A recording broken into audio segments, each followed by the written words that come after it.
Hola, ¿qué tal? ¿Cómo están? Bienvenidos todos, todas a este nuevo video. Vamos a hablar sobre la presidencia de Bartolomé Mitre entre 1862 y 1868.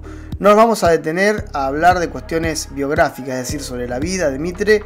Eso por ahí lo hacemos en otro video, en otros videos. En este caso vamos a hablar puntualmente qué hizo Mitre durante su presidencia y cuál fue el proyecto que llevó adelante, quiénes lo apoyaron, cuáles fueron las acciones que hizo Mitre durante ese periodo de gobierno.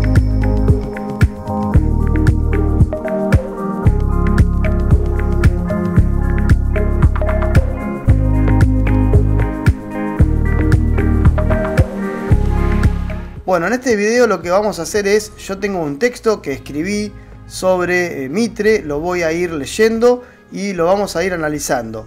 Y también les voy a ir mostrando algunas imágenes de diapositivas que fui haciendo para ilustrar un poco mejor algunas cuestiones.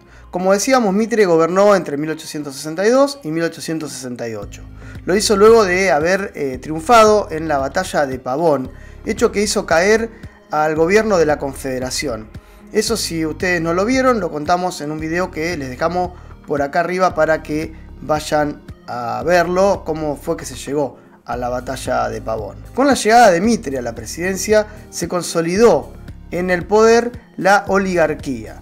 Dentro de su gobierno confluyeron los sectores que habían gobernado y se habían beneficiado, obviamente, con la gestión de Rivadavia varias décadas antes, ¿sí? Es decir, los comerciantes ligados al capital inglés. Y también dentro de su gobierno se encuentran sectores que habían sostenido en gran medida al gobierno de Juan Manuel de Rosas, es decir, los estancieros, que eran productores de carnes, de cueros y de otros productos que se exportaban al exterior. Junto con Mitre llegan al poder las familias propietarias de grandes territorios que en muchos casos habían conseguido ese terreno gracias a la ley de enfiteusis de Rivadavia, tema que vamos a tratar también en otro video. Dentro de esas familias podemos destacar algunas, como por ejemplo los Anchorena, los Martínez de Oz, los Iraola, los Sálzaga, nombres que van a recorrer también el siglo XX de la historia argentina, van a estar siempre ahí presentes. Pero no solamente había familias de criollos, sino que también había familias inglesas, como por ejemplo los Lynch o los Brown. Con Mitre en 1862 se pone en marcha, decíamos, un proyecto político y económico. Es el proyecto de la clase dominante, de la oligarquía de ese momento. ¿Quiénes eran? Eran acaudalados comerciantes, eran grandes estancieros que se dedicaban principalmente a esto, ¿no? A hacer negocios.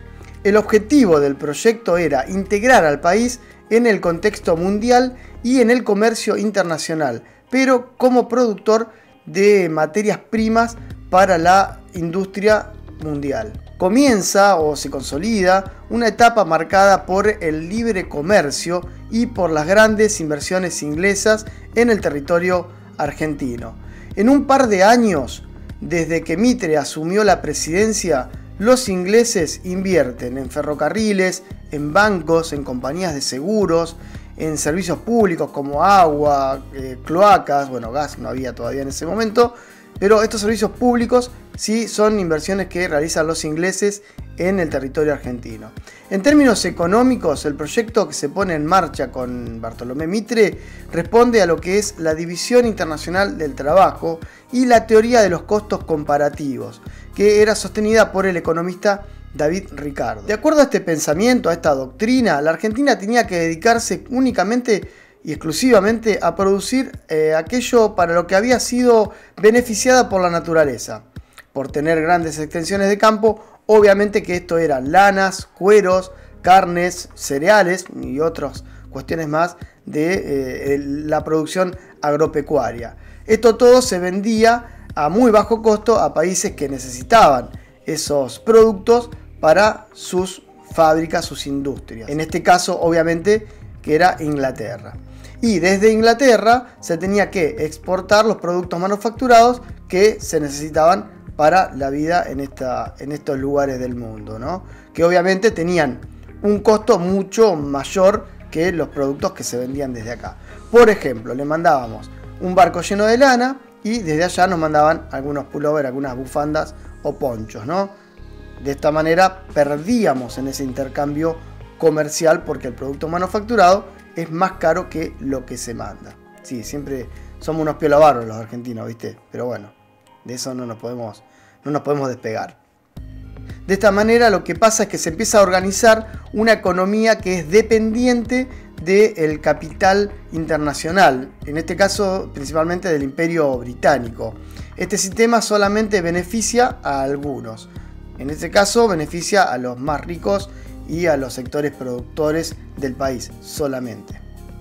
Para consolidar este proyecto nacional liberal, el gobierno de Mitre lo que hace es otorgarle a empresas inglesas la construcción de líneas de ferrocarril, según un trazado que lo que haga es facilitar el transporte de los productos agropecuarios hacia los puertos para después embarcarlos desde ahí hacia Inglaterra. Por eso las líneas de ferrocarril se construyen en forma de abanico o embudo desde las zonas productivas hacia el puerto de Buenos Aires o otros puertos también que había habilitados, lo que servía también para la distribución de los productos que llegaban desde Inglaterra para distribuirlos rápidamente en todo el territorio y así venderlos en el territorio argentino.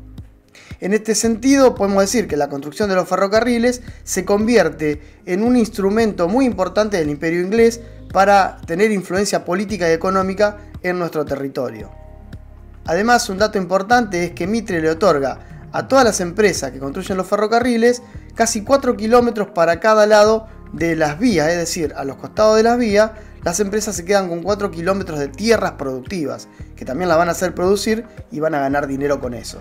Le hace un regalito, porque no era necesario. La construcción de los ferrocarriles fue un negocio muy importante para los ingleses, para las empresas inglesas, ¿sí? Porque ellos no perdían plata nunca, porque el gobierno argentino les garantizó que si perdían plata, ese dinero lo iba a poner el gobierno para que no pierdan. Así que no arriesgaron ni un centavo en la construcción de los ferrocarriles. Además de los ferrocarriles, Mitre le permitía a los ingleses instalar varias instituciones bancarias, muchas de ellas en sociedades con bancos argentinos que ya existían.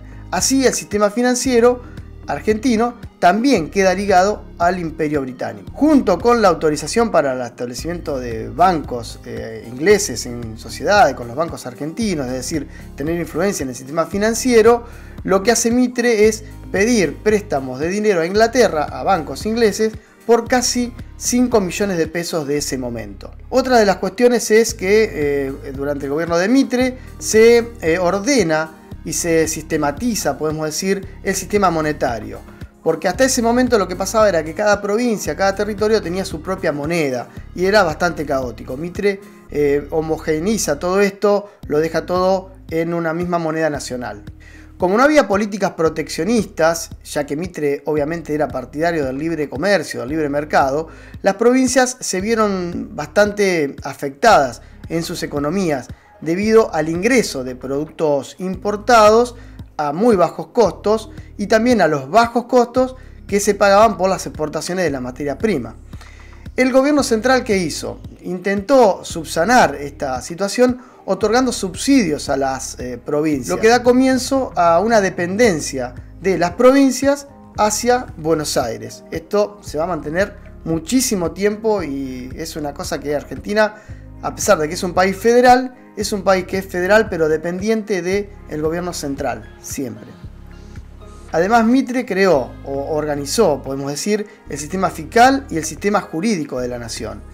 Respecto a esto último, lo que hizo fue encargarle a Dalmacio Vélez Arfield la redacción del Código Civil de la Nación y también encargó la redacción de un código penal a Carlos Tejedor.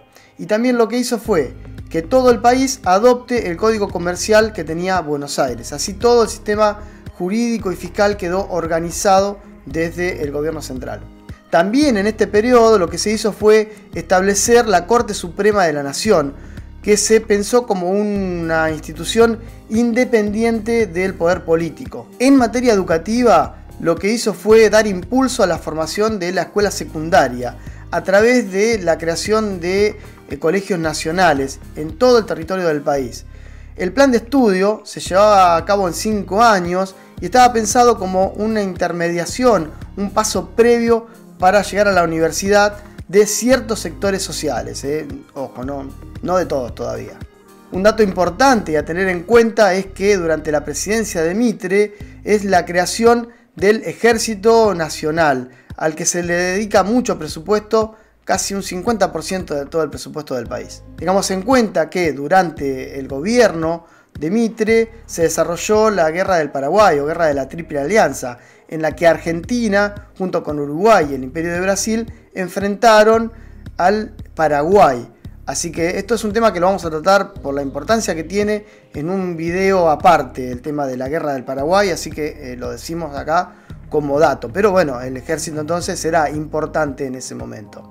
También un ejército fuerte le servía a Mitre para enfrentar a los caudillos federales que no estaban de acuerdo con su política y todavía seguían actuando en distintos territorios.